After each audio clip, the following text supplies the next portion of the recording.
Hey folks, yeah, it's a kind of a strange little video. I was getting ready to start playing some Neo 2. So for those of you who are watching me play Neo 2, all two, maybe three of you, I'll catch up with you guys in a minute. But yeah, I was thinking I was going to start playing Neo 2. In the back of my mind, I was like, oh, I'll talk about a few things that are going on before I get going. And it occurred to me I haven't done an update session in a while, so I'll keep this one real short and sweet. And like update, I mean like I have had enough medical stuff going on that I periodically update everybody. And in the past, I've taken the time to figure out either a, image to put on the screen or play some game I'm not already playing. And today I'm just like, I was about to start recording some Neo too. But I can't just update the people watching Neo 2 because that's like 4 people. And I've got at least 5, maybe 6 other people who watch the channel who won't see it. So I thought I'd give you a quick update. Well, for one thing, it turns out you can use English language in Neo 2. When the fuck did that happen? And why didn't I know about it? I'm like 150 videos into this shit, and I didn't know that I could have been listening to the voices in English. I always prefer English. It means I get to quip at it instead of just, like, reading it. Yeah, but more importantly, so as anybody who's been following along with these, like, general updates know, I got diagnosed with cancer in January of 2020 or so. And I spent 2020, fighting cancer, basically. Had a surgery in like March and did 6 months of chemo and came out of it, blood work and CT scans looking good, and I was pretty much convinced I'd beat cancer. And then in the fall or early winter of 2020, yeah, I had a scan that wasn't so good and found out the cancer had metastasized before the operation. And guess what? I had a different tumor in a different part of the body. So that took my overall.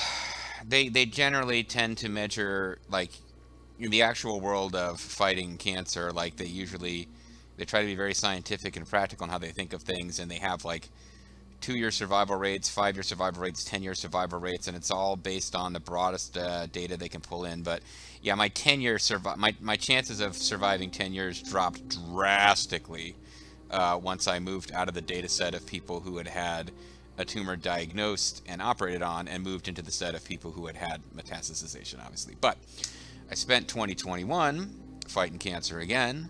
I updated you guys to say it was back and I was going into chemo again. I don't remember if I did a specific update to talk about the fact that I went in for radiation. So I had 6 months of chemo in 2020. The cancer came back. I had 6 months of a different chemo in 2021.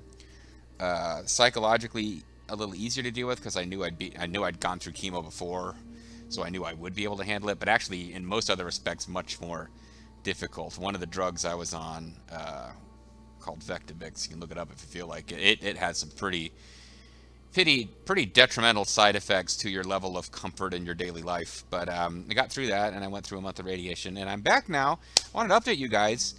Last time I talked to my oncologist, like 2 weeks ago or so, he was just as happy as I could have imagined. Very pleased with how things were going. Basically, it appears I've beaten cancer again. But I've been here before. Fool you once, shame on you. Fool you twice, shame on me. So I have a much more, I want to say fatalistic, but I got a very pragmatic attitude of things are looking good. Let's not take anything for granted. That's kind of where my mind's at. But yeah, I wanted everybody to know I'm out of treatment, and it looks like I beat it. And if it comes back again, I guess I'll let people know. And the main reason I do these update videos, I always appreciate when people in the comments wish me luck or, tell me. I've even had people sparingly just pop up who've had their own cancer experiences.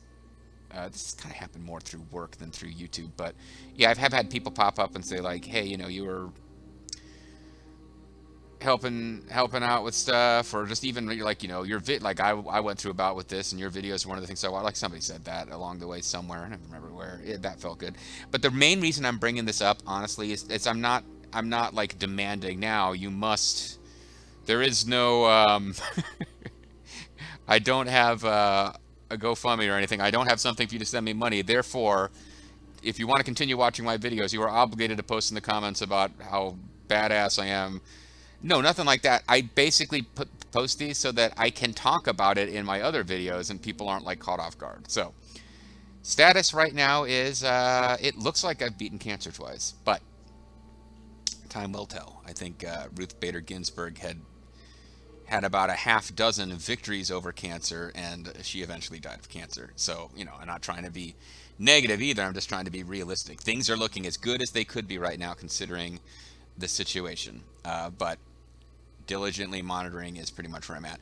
The other thing I wanted to mention, I've mentioned along the way, there was a lot of time where kind of my oncologist was saying, once we get you out of the radiation, because it was a pretty aggressive radiation too. I'm told I got a lot of juice running through my body. I got some glowing. I got some glowing cells now. I need to be voiced by that one guy who does the voice of like every what do they call them? The ghouls. Every single ghoul on Fallout 3, except for like one or two plot ghouls, are all voiced by the same guy. I need to slowly adopt his voice, but throughout a lot of this, the impression I got from my main case nurse and my oncologist was that when I was done, I would go into a preventative slash maintenance chemo regimen, which would involve taking, you can look this one up too if you're curious, is a pill form of capecitabine I would have been taking, 2 weeks on, 1 week off, 2 weeks on, 1 week off of popping these pills, which I tolerated them fairly well, but they're known for causing nausea, and it builds in your system over time. And then having like every third week go in and get infusions and blah blah, and it would have been cake compared to what I would have had gone through, but at the same time would have been like more of this shit's still not over, I'll never be done with this, because this was like the early planning that my oncologist was saying was like, we'll talk, let's look at like 18 months of doing this. And at one point he was even like pondering out, because he thinks out loud, which I don't mind at all, because like I appreciate the fact that somebody is like changing their mind and mulling over things and taking new data as it comes. Like I can't understand these people who want to like flip out and say, well, you can't listen to Fauci about masks because one time in like February of 2020 he said we don't all need masks, and now he says we do need masks. Like, doctors and scientists need to respond to changing data. So like my oncologist had all these things he was talking about. It's like, well, I'm thinking about maybe doing like a half of the dose of Vectibix you were getting during the active chemo and just maintaining it, because it really seemed to be effective in shrinking your tumor and blah. And he talked about a lot of this, but then the most recent time I talked to him, based on very recent data from the Mayo Clinic, specific things he was seeing in my blood work, basically the idea is we're not going to do anything like that. We're just gonna keep an eye on it, and we'll change course if we have to, and not in any sense because we're not going to do chemo because it's not even worth it. It's not even worth the effort. You're like, it's nothing like that. It was more like, no, we've looked at outcomes based on people in reasonably similar circumstances, peer-reviewed studies. It looks like it's not going to have a beneficial effect to have you doing this ongoing 18 months of reduced chemo to just maintain. Like, you're at a level now where we think the cancer's gone, and we'll keep an eye on it. So I'm really happy. I'm in a great mood. And that's why I was like, you know what? I'm in a good mood. I'm going to play Neo 2. That'll straighten me out. That'll put me back in my place. Little Neo 2. It's actually the last game I sat down to Let's Play that really pushed me from being in a good mood to being like just fucking angry at all of life was Death Stranding. But Neo 2 is also has that capability. So I'm going to cut this off and record some Neo 2. Which means that the vast majority of you won't see it.